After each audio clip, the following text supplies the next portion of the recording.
இப்போ நம்ம இன்னொரு எக்ஸாம்பிள் சம் பார்க்க போகிறோம். ராஜம் லிமிடெட் அப்படிங்கிற கம்பெனியுடைய பேலன்ஸ் ஷீட் ஒன்று கீழே கொடுக்கப்பட்டிருக்கு. அதில் 2 லட்சம் ஈக்விட்டி ஷேர்ஸ் இருக்குது. ஒரு ஈக்விட்டி ஷேரோட விலை 10 ரூபா. பட் பெய்டு வந்து 5 ரூபா மட்டும்தான். ஸோ 2 lakh into 5 10 lakh இருக்குது.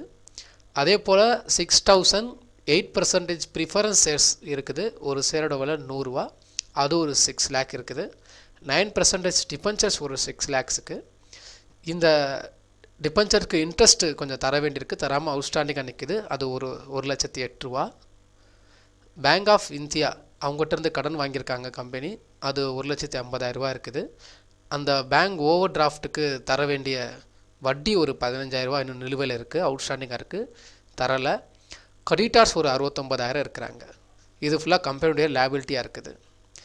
அசட்டில் பார்த்தோம் அப்படின்னா ஃபிக்ஸட் அசட்ஸ் ஒரு 11,40,000 ரூபா இருக்குது கம்பெனிக்கு. பேட்டர்ன்ஸ் அண்ட் காப்பிரைட்ஸ் ஒரு 80,000 ரூபா. இன்வெஸ்ட்மெண்ட்ஸ் அட் காஸ்ட்டு ஒரு 65,000 ரூபா இருக்குது. ஆனால் ஒரிஜினலாக அதோடைய மார்க்கெட் விலை இப்போ 55,000 தான். 10,000 ரூபா எக்ஸ்ட்ராவாக இருக்குது காஸ்ட் ரேட்டு. கரண்ட் அசட்ஸில் வந்து ஸ்டாக் ஒரு 4 லட்சம், டெட்டார்ஸ் ஒரு 4,39,000 ரூபா, பேங்க்கில் இருக்கக்கூடிய அமௌண்ட் ஒரு 10,000 ரூபா. லாஸ் வந்து சேர்ந்துருக்கு. போன வருஷத்துலேருந்து லாஸ் தான், இந்த வருஷமும் லாஸ் தான்.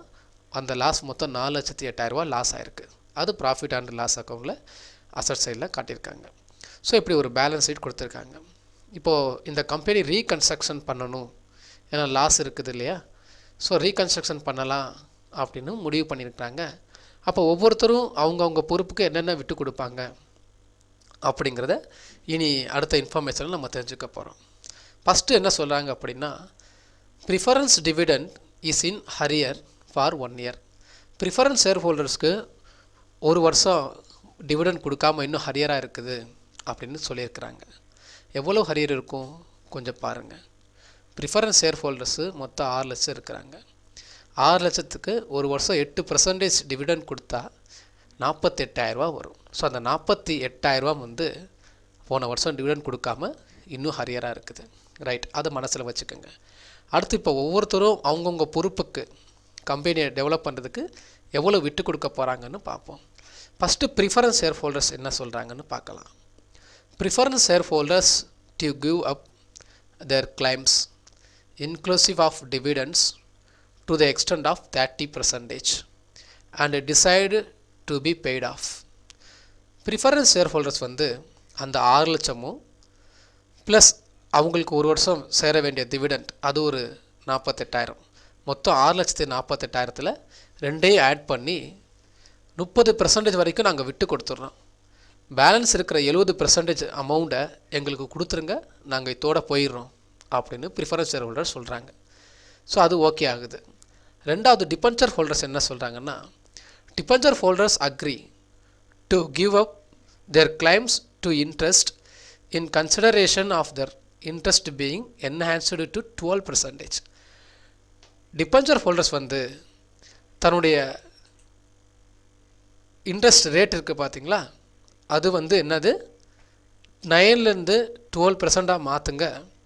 அதுக்கு பதிலாக நாங்கள் நமக்கு சேர வேண்டிய அவுட்ஸ்டாண்டிங் இன்ட்ரெஸ்ட் இருக்கு இல்லையா டிபென்ச்சர் ஹோல்டர்ஸ்க்கு ஒரு 1,08,000 ரூபா, அதை விட்டு கொடுத்துட்றோம். இனிமேல் நீங்கள் அந்த 1,08,000 ரூபா எங்களுக்கு தர வேண்டாம் அப்படின்னு சொல்கிறாங்க. ஆனால் என்ன பண்ணுங்கள், 9% இருக்கக்கூடிய வட்டியை இன்னும் வரக்கூடிய வருஷத்துலலாம் 12%ஆக மாற்றுங்க, 12%ஆக மாற்றுங்க அப்படின்னு அவங்க சொல்கிறாங்க. இதுவும் ஓகே ஆயிடுச்சு. சரி, ஓகேன்னு ஏற்றுக்கிட்டாங்க. மூணாவது, பேங்க்லேருந்து கடன் வாங்கியிருக்கு கம்பெனி ஒரு 1,50,000 ரூபா. Bank agrees to give up 50% off its interest outstanding in consideration of its being paid off at once.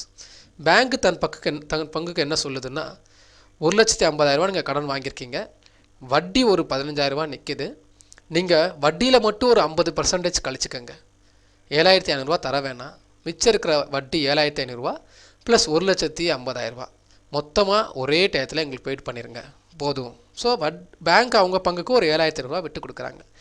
இதுவும் ஓகே ஆயிடுது. அப்புறம் கிரெடிட்டார்ஸ் என்ன சொல்கிறாங்க அப்படின்னா, creditors would like to grant a discount of 5% if they are paid immediately.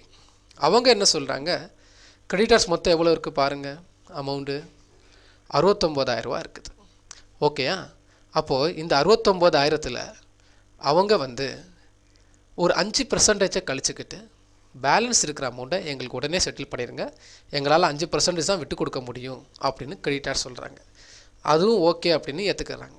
அடுத்து 5th, இப்போ இவங்கெல்லாம் விட்டு கொடுத்தாச்சு, ஒவ்வொருத்தரும் ஒவ்வொரு பொறுப்பாக என்ன பண்ணிட்டாங்க, விட்டு கொடுத்துட்டாங்க. Balance of profit and loss account, patents and copyrights and debtors of ₹30,000 to be written off. இப்போது பேலன்ஸ் ஷீட்டில் லாஸ் ஒரு 4,08,000 இருக்குது.